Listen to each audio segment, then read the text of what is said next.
Hello, I'm Your Name from Nothing, where we turn nothing into something fun, like tech that excites. But reading news daily, it's like shouting into the void. I feel invisible, yet here I am, voicing the essentials for you. Let's dive in. Kicking off today's episode, the Dow Jones Industrial Average surged over 300 points on the first trading day of 2026, closing at 48,382.39 after a 319-point or 0.66% gain. This snapped a four-day losing streak, driven by strong industrial and chip stocks like Boeing up 4.9%, Caterpillar up 4.5%, Nvidia, and Intel. The S&P 500 edged higher by 0.19% to 6,858.47, while the Nasdaq dipped slightly by 0.03% to 23,235.63. Declines in Apple, Microsoft, Tesla down 2.6% after falling sales, and Amazon weighed on broader indexes. Traders shrugged off sharp drops in precious metals and Bitcoin amid a new Fed chair nomination. Market breadth stayed positive, with more advances than decliners on NYSE and Nasdaq. Investors eye interest rates, tech outlook, and economic data like cooling manufacturing PMI. Wall Street remains bullish on equities for the year. Next up, for more general news, a federal judge in Texas ordered the release of 5-year-old Liam Conejo Ramos and his father, Adrian Conejo Arias, from an ICE detention center in Dilley. The asylum seekers were arrested on January 20th in a Minneapolis suburb right after Liam got home from preschool.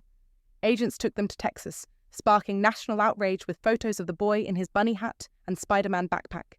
The Department of Homeland Security claimed the father abandoned Liam in a running car and fled, but the family's lawyer and school officials dispute this. They say another adult offered to care for the child, but was refused, and agents even asked the mother inside to take him, which she declined. Texas Representative Joaquin Castro helped escort them back to Minnesota on Sunday.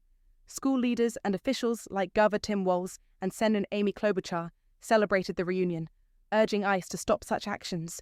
The family has a pending asylum case with no deportation order. A jury in Fairfax County, Virginia, found Brendan Banfield guilty of aggravated murder in the deaths of his wife, Christine Banfield, and stranger Joseph Ryan. The former IRS agent plotted with his family's au pair, Juliana Perez Magalhaes, with whom he was having an affair. He posed as his wife on a fetish website to lure Ryan to their home on February 24, 2023, planning to frame him for the crimes. Prosecutors said Banfield stabbed Christine 7 times in the neck and shot Ryan in the head, while their 4-year-old daughter was left alone in the basement. Magalhaes pleaded guilty to manslaughter, received time served, and testified against him. After nearly 9 hours of deliberation over 2 days, the verdict came Monday afternoon. Banfield showed little emotion as he was convicted on all counts, including firearm use and child endangerment. Sentencing is set for May 8th, with a possible life sentence without parole. Coming up next, the Trump administration has quietly exempted new experimental nuclear reactors from standard environmental reviews. This stems from executive orders signed in 2025 that launched a Department of Energy pilot program. The goal is to approve at least 3 reactors and achieve nuclear criticality by July 4, 2026. Changes to DOE orders slashed safety rules, including less concrete shielding, higher radiation exposure for workers, and weaker protections for groundwater and security. These reactors, built on DOE property by startups, no longer require full environmental impact statements under NEPA. Critics worry this raises risks to health and the environment, as rules were revised without public input. Supporters say it cuts costs and speeds deployment to meet energy demands from data centers. Legal challenges may loom, but the moves aim to boost US nuclear capacity quickly. Google is rolling out a new floating pill redesign for Gemini Live on Android devices. This update changes the experience from a full-screen mode to a compact pill-shaped indicator that matches the Gemini overlay for text prompts. You can access it by activating the Gemini overlay and tapping the Live icon, or by launching Gemini Live in the app and exiting to your home screen. The pill lets you share your camera or screen, mute the mic, or end the session. It shows a waveform background and text transcription, which you can toggle on or off. When you switch apps, it collapses into a movable circle. Tap to expand or swipe down to close, much like a chat head. The full screen option remains available, and video sharing uses the full UI. It's appearing now on some devices with the stable Google app version 17.3, likely tied to a bigger model update. This makes multitasking smoother, letting you chat with Gemini while using other apps without interruption. We continue with some more technology news. Samsung's upcoming Galaxy S26 series is looking increasingly unlikely to include built-in QE2 magnetic charging, according to the latest leaks and packaging information. While Samsung has been developing a new 25W QI2 wireless charger compatible with the phones, the charger's packaging explicitly states that users will need a QI2-ready case to enable magnetic alignment features.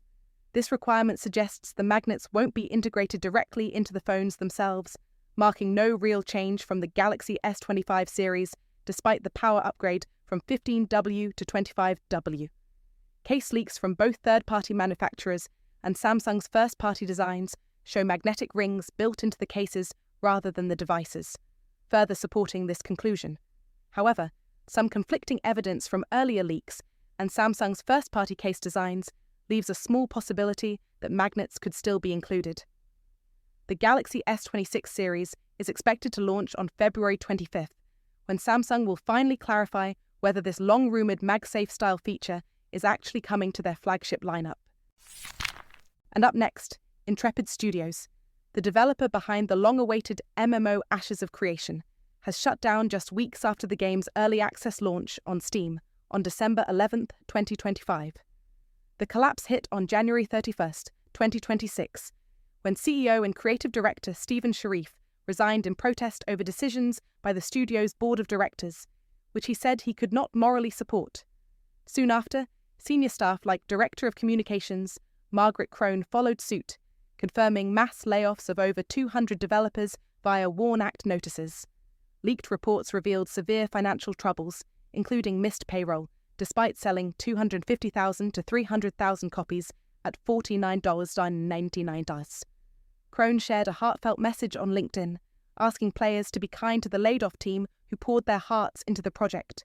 Servers stayed online briefly, but with no staff left, the game's future looks grim. This ends a nearly decade-long journey that started with a record $3.2 million Kickstarter in 2017 amid bugs, bots, and growing player frustration.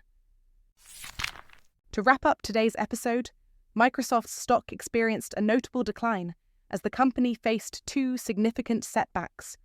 A recently deployed hibernation feature fix failed to resolve ongoing issues, disappointing investors and users who expected improved system stability.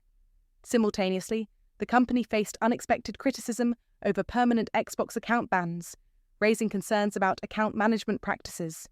These developments contributed to downward pressure on MSFT shares as market sentiment shifted. The combination of technical challenges and policy controversies highlighted operational struggles that overshadowed Microsoft's usual market performance. Analysts noted the impact of these issues on investor confidence during a period when technology stocks face heightened scrutiny over product reliability and customer service approaches. That's all for today's Essential News. I'm your nothing rep, hijacked by a product manager with zero chill, stuck reading headlines daily when I'd rather glyph it up. Nothing's more fun than nothing, right? See you tomorrow.